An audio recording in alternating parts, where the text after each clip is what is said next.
নমস্কার বন্ধুরা, মৌসুমি ক্রিয়েশনে সকলকে স্বাগত জানিয়ে আজকের রেসিপিটা শুরু করছি।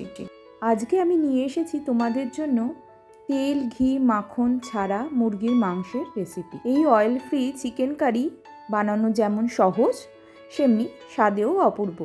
তাহলে চলুন দেখে নেওয়া যাক আমি কিভাবে স্টেপ বাই স্টেপ এটা বানাচ্ছি। আমি 1 কিলোর মতন মাংস নিয়ে নিচ্ছি।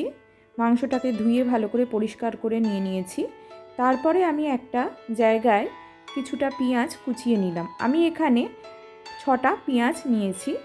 আমার মাংসের পরিমাণ অনুযায়ী আমি 6টা পেঁয়াজ কুচিয়ে নিয়েছি। একটু ছোট ছোট করে পেঁয়াজগুলোকে কুচিয়ে নেবেন। আর আমি নিয়ে নিচ্ছি আদা রসুনের পেস্ট। আমি এখানে একসঙ্গেই নিয়ে নিয়েছি।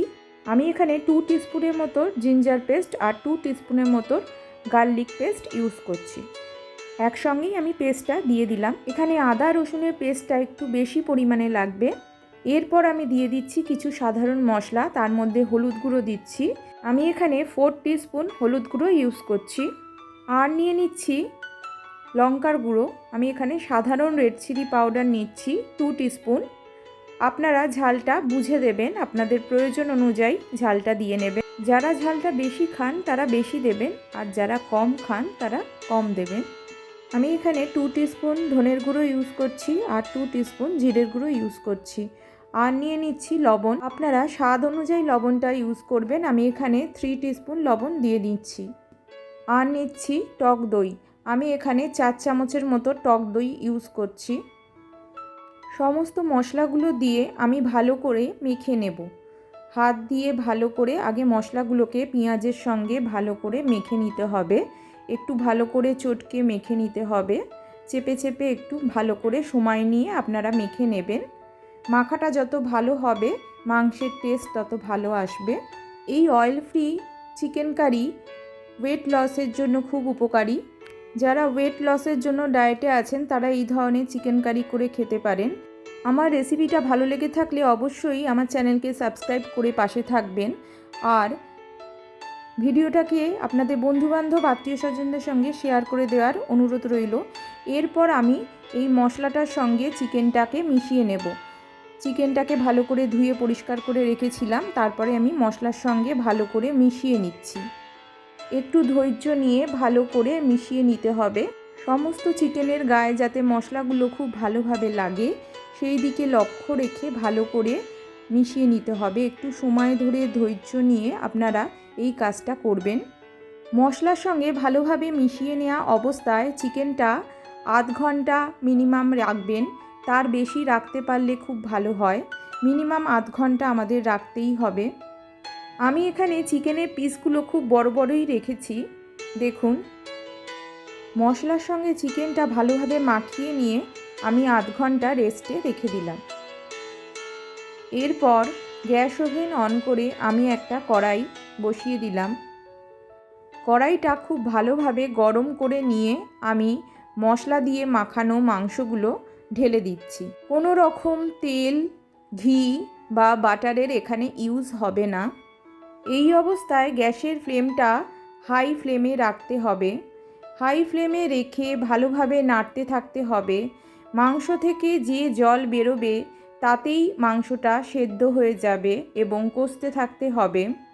মশলা দিয়ে ভালো করে মাংসটাকে কষিয়ে নিতে হবে। তার জন্য একটু ধৈর্য আর সময়ের প্রয়োজন। একটু হাতে ধৈর্য আর সময় নিয়ে আমাদের রান্নাটা করতে হবে। চাপা দিয়ে বারবার চাপা দিয়ে দিয়ে রান্নাটা করতে হবে। মাঝে মাঝেই চাপা খুলে মাংসটাকে নাড়তে থাকতে হবে যাতে মশলাগুলো পুড়ে না যায়। আর মাংস থেকেই যে জল বেরোবে তাতেই মাংসটা কষানো হবে। এইভাবে মাংসটা কষাতে কষাতে মাংসের মধ্যে যে চর্বি আছে সেই চর্বি থেকেই তেল বেরিয়ে আসবে। আর আমরা যে দই দিয়েছিলাম ওই দই থেকেই ঘি বেরোতে শুরু করবে। এই সময় আমি কিছু আলু টুকরো করে এইভাবে কেটে রেখেছি, সেগুলোকে আমি দিয়ে দিলাম। আলুগুলোকে মাংসের সঙ্গেই এইভাবে আমি সেদ্ধ করে নেব। মাংসের সঙ্গেই এইভাবে আলুগুলোকে সেদ্ধ করে নিতে হবে। মাংসের সঙ্গে এইভাবে আলুগুলোকে সেদ্ধ করে নিলে আলুর ভেতর মশলা আর নুন ঢুকে যায় ঝাল মশলা ঢুকে গিয়ে আলুগুলোরও টেস্ট বাড়ে এবং মাংসর ঝোলও সুস্বাদু হয়।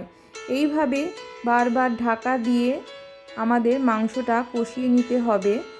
যত কষানো হবে মাংস থেকেই তেল বেরিয়ে আসবে, মাংসের যে চর্বি আছে সেখান থেকে তেল বেরোবে। আর আমরা মাংস মাখানোর সময় যে দই ইউজ করেছিলাম, দইয়ের ওপরেও একটা ঘি ভাব থাকে, সেই ঘি ভাব ওপরে ভেসে উঠবে। যত মাংস কষানো হবে ততই তেল ছাড়তে শুরু করবে। এখানে দেখা যাচ্ছে মাংসের ওপরে তেল ভেসে উঠেছে, মাংস থেকেও জল বেরোতে থাকবে। আর এইভাবেই আমাদের মাংসটা সেদ্ধ হয়ে একদম রেডি হয়ে যাবে। এক্ষেত্রে যারা একটু বেশি ঝোল পছন্দ করেন তারা সামান্য পরিমাণের জলের ইউজ করতে পারেন, তবে আমি এখানে কোনো রকম জলের ইউজ করছি না। চিকেন থেকে যে জলটা বেরোচ্ছে তাতেই এই রান্নাটা হয়ে যাবে।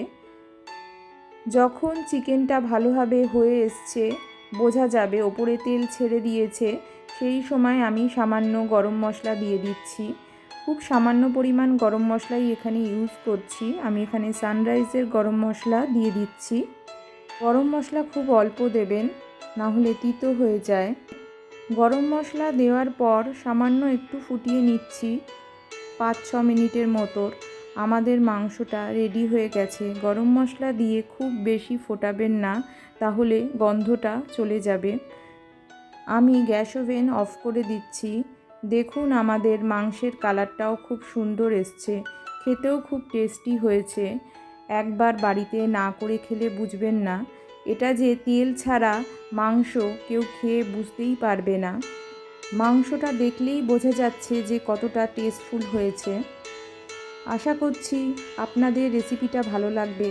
আপনারা অবশ্যই বাড়িতে একবার হলেও রেসিপিটা করে দেখবেন যে কত টেস্টফুল খেতে হয়।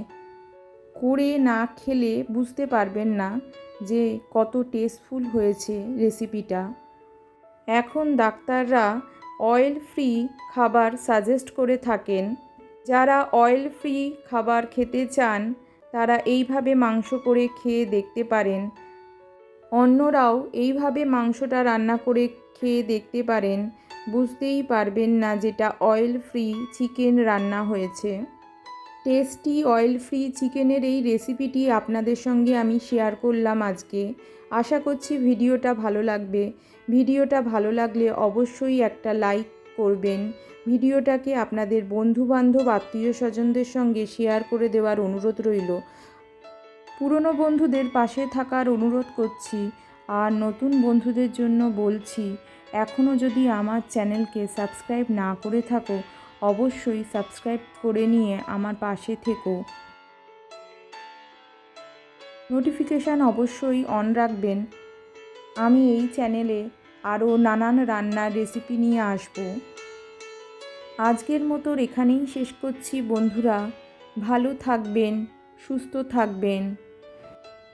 রেসিপিটা এইভাবে বাড়িতে করে অবশ্যই খাবেন এবং জানাতে ভুলবেন না আপনাদের কেমন লাগলো রেসিপিটা। কাউকে না বললে কেউ জানতেও পারবে না যে এটা অয়েল ফ্রি রান্না। অয়েল ফ্রি চিকেন তা বাইরে থেকে একদমই বোঝা যাবে না। যে খাবে সেও বুঝতে পারবে না যেটা অয়েল ফ্রি চিকেন রান্না হয়েছে। আজকের মতো এখানেই শেষ করছি, তাহলে দেখা হবে অন্য কোনো ভিডিওতে। Thank you.